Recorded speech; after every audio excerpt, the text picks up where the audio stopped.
Good morning, gentlemen. It's wonderful weather. I'm going to talk to you about something very important, and that is the origin of the Khalistan movement. Now, everybody is talking about the Khalistan movement. I've been observing a lot of programs by various well-known journalists, and there's an element of glee. When I use the word glee, they have an element of glee, happiness, that so many Khalistanis have been killed. I don't think there's any cause for glee. And if you go through the details, which I'm going to go through, you may realize that you have to revise your opinion. Well, gentlemen, the thing started actually in 1947 when Lord Mountbatten, who was the Governor General of India at that time, was keen to give a special status to the Sikhs.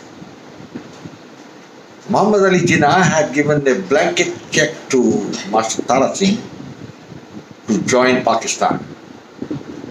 But Mahatma Gandhi also approached Tara Singh and told him, you join India and we will give you a special constitutional status. Well, Tara Singh in his wisdom decided to join India and the Sikhs became part of India. That is the beginning. Though they had an option to join Pakistan. Gentlemen, the things began to move fast now. Pandit Jawaharlal Nehru became the first Prime Minister of India. I feel very sorry when I tell you, maybe, I will say maybe, he had an apathy to the Sikhs. Because he brought in 1956 the State Reorganization Commission, and it gave a finding that the states should be divided on linguistic lines. Now, historically, India has never been divided on linguistic lines. When it was the Marathas who were ruling or the Mughals who were ruling, India was always one entity. There was never a division on language. But Nehru did it. And he compounded the mistake further by not granting a Punjabi-speaking state. And there was an agitation started by the Akali party for what they called the Punjabi Suba. But it was ruthlessly crushed by Pandit Nehru.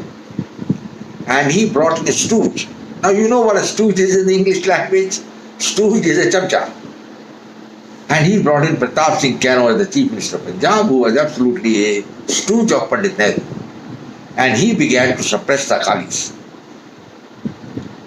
And the Punjabi Suba, that is the Punjabi-speaking state, was not granted, though all other states were created like Maharashtra, Telangana, Bengal, Tamil Nadu, they were all created. But Punjabi Suba was not created. Gentlemen, bear this in mind. Nehru died in 1964. Well, nobody is eternal in life. And his daughter became the Prime Minister. And then came the 65 war with Pakistan, where the Sikhs fought very bravely.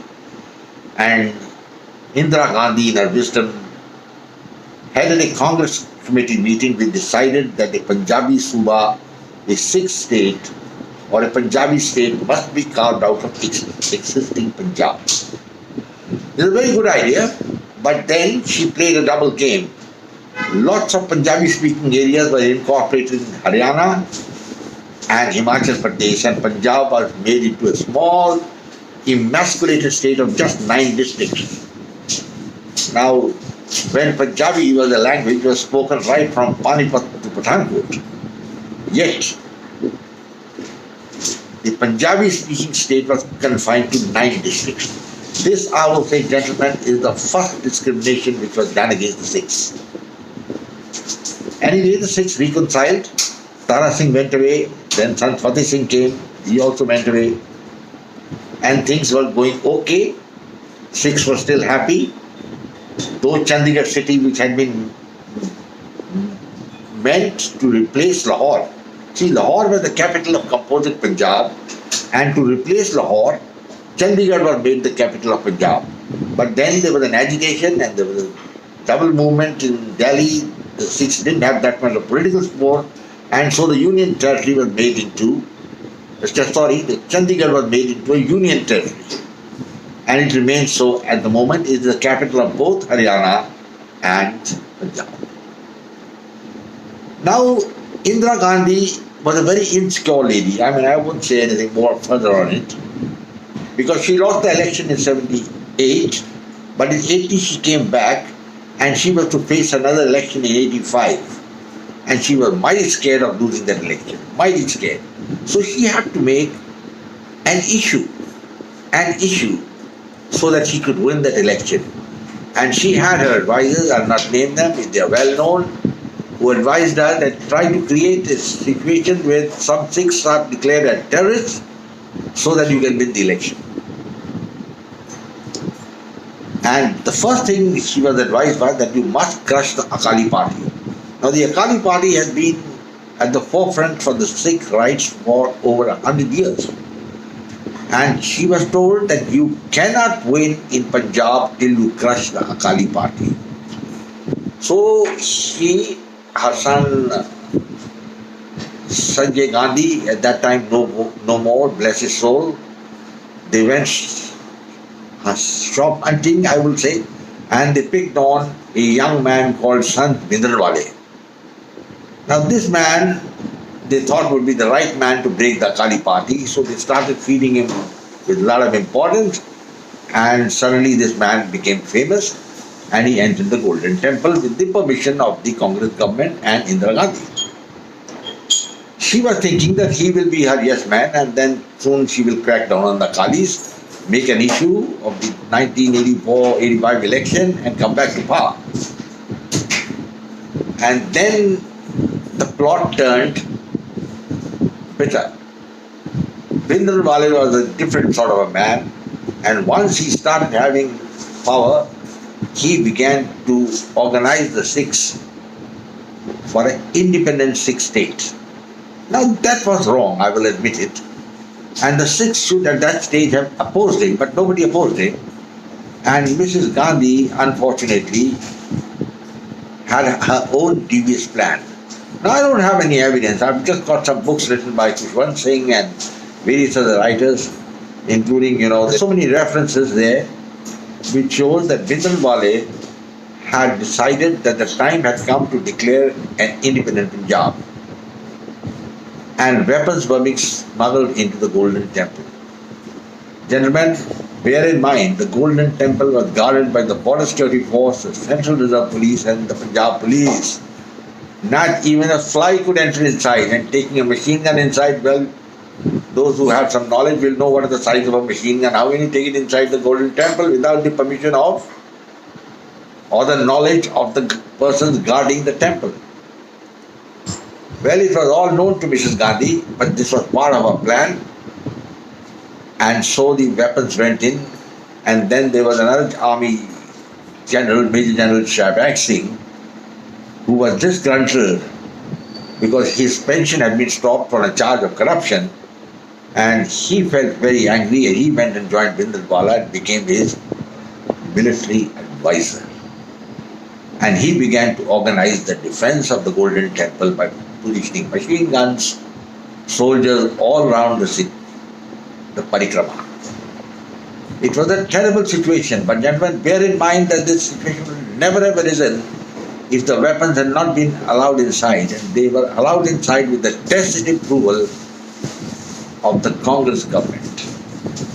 The aim was very plain, to provoke Bhindranwale to declare independence, provoke him, and at the same time then launch a military assault on the Golden Temple, kill the terrorists or shoot people who are hiding inside, and then tell the world and India, look, we have destroyed the terrorists, and then win the election in 85. It's a very, very devious plan, and I think there's so many books written on this subject, and I think even Khushwant Singh has written, you can go through it, and this was the game plan. Gentlemen, this was the game plan. Bhindranwale on the night, I think on that particular day, had decided that he would declare independence, and General Zia-ul Haq, who was the president of Pakistan, had decided to recognize Khalistan, an independent Sikh state. So everything had to be done fast.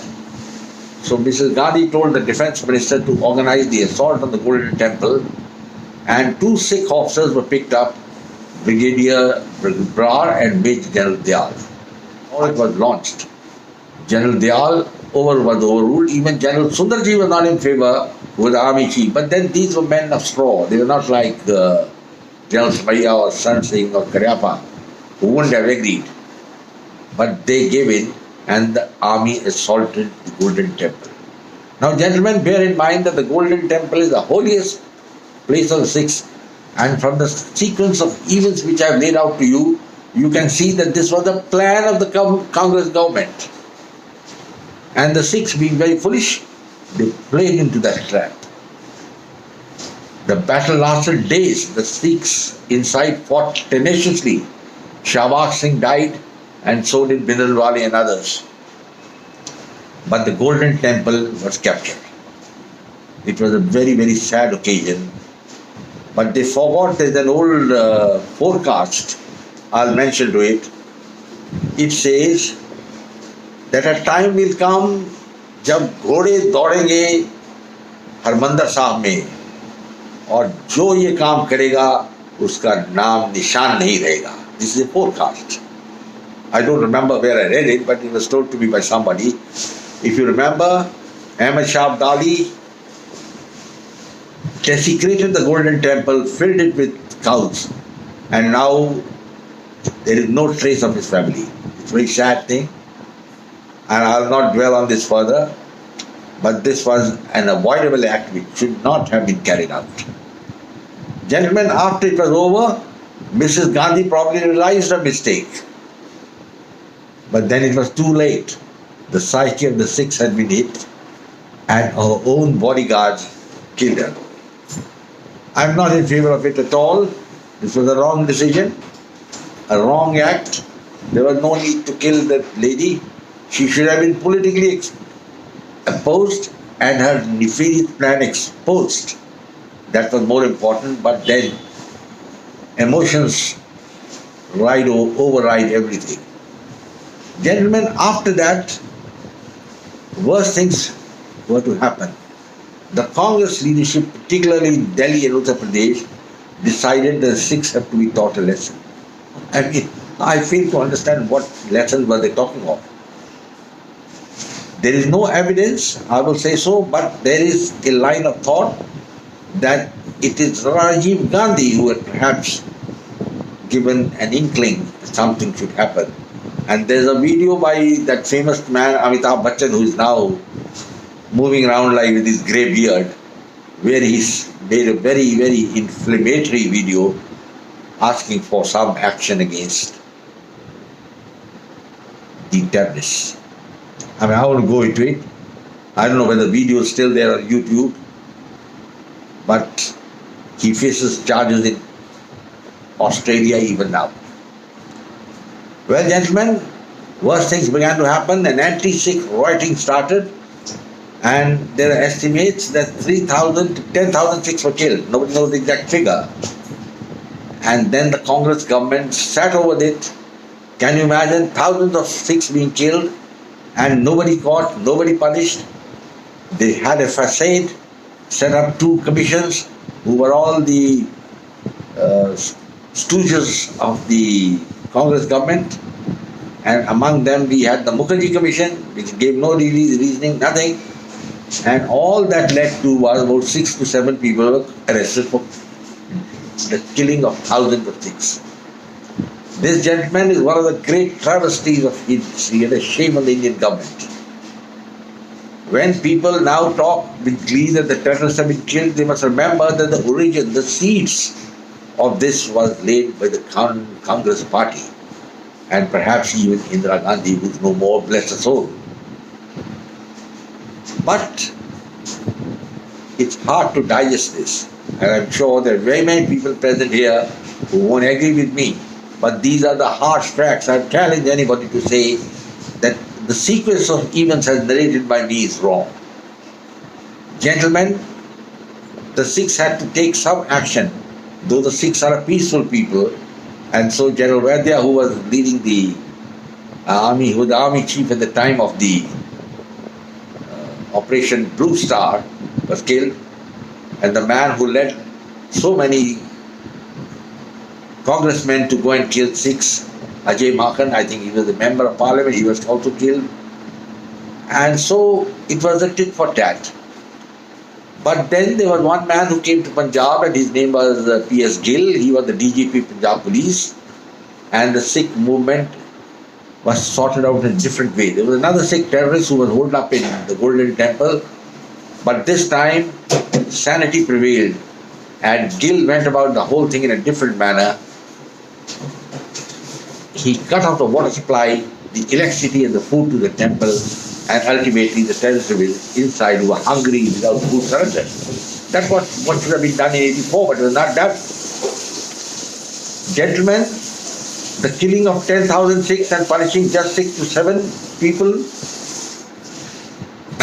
and for years together the leaders of the men who killed, like Jagdish Titler, the member of parliament, and Sajjan, another gangster who was a member of the Congress party, continued roaming the roofs all over Delhi with their chests open because they had the support of the Congress party, the Congress leadership. It's a sad commentary on India's Congress party that even when we had a Sikh as Prime Minister, Sardar Manmohan Singh, this man did nothing for the Sikhs. Not a single man was arrested or punished, and he was just sitting there and becoming the Prime Minister of India. Well, I think he should be ashamed of himself. That's all I'll say. Nothing but that. And then this terrorist movement took shape. And it continued. Gentlemen, in 91 and 92, I made 3 visits to Amritsar at that time. I was in the airport as a member of the Air Staff Inspection team to carry out the inspection of the airport station at Amritsar. And I was really struck by the force of the terrorists at that time. And I had a feeling that until something gentle is done, things will continue. And thanks to a man called Narasimha Rao, who was the Prime Minister of India, he realized the mistake of the Congress party and he made overtures to the Sikhs.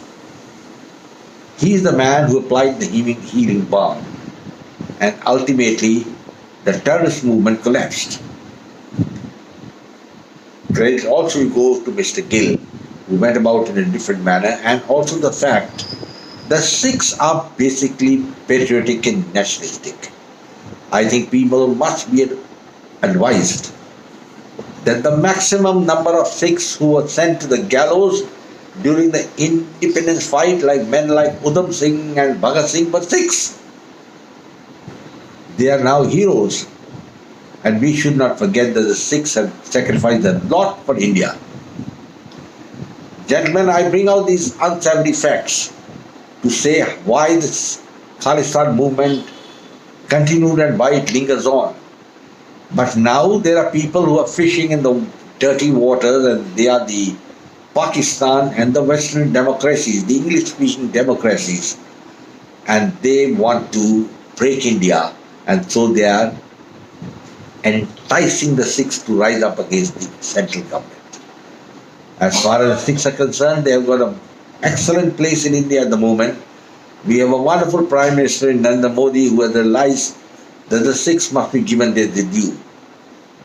Gentlemen, I have just given you the chronology of the Khalistan movement. It is still continuing because of the factors which were set from 1956 onwards, where the Sikhs were always discriminated. Can you imagine? In 1947, 40% of the Indian Army Sikh cadre or officer cadre was Sikhs, and no Sikh was made a chief of the army staff for half a century. And those Sikhs who were good, like General Sant Singh, who were senior, and General Kulwant Singh, were superseded and sent home. That's also a fact. Gentlemen, I will close now. My idea was to tell you about the seeds, how they were sown of the Khalistan movement. Even now, nothing is lost. The Khalistan movement will collapse because the Sikhs are not in favor of it. But it is incumbent on the government to give compensation to all the Sikhs who have been killed. That is number one. And it should not be a few thousand rupees, it should run into lakhs and lakhs of rupees. And in addition, it must be recognized that a genocide was committed at that time. Gentlemen, I'll say close now. I will say Jai Hind, glory to India.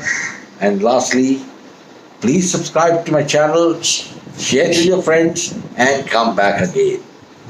God bless. Goodbye. I look forward to talking to you again.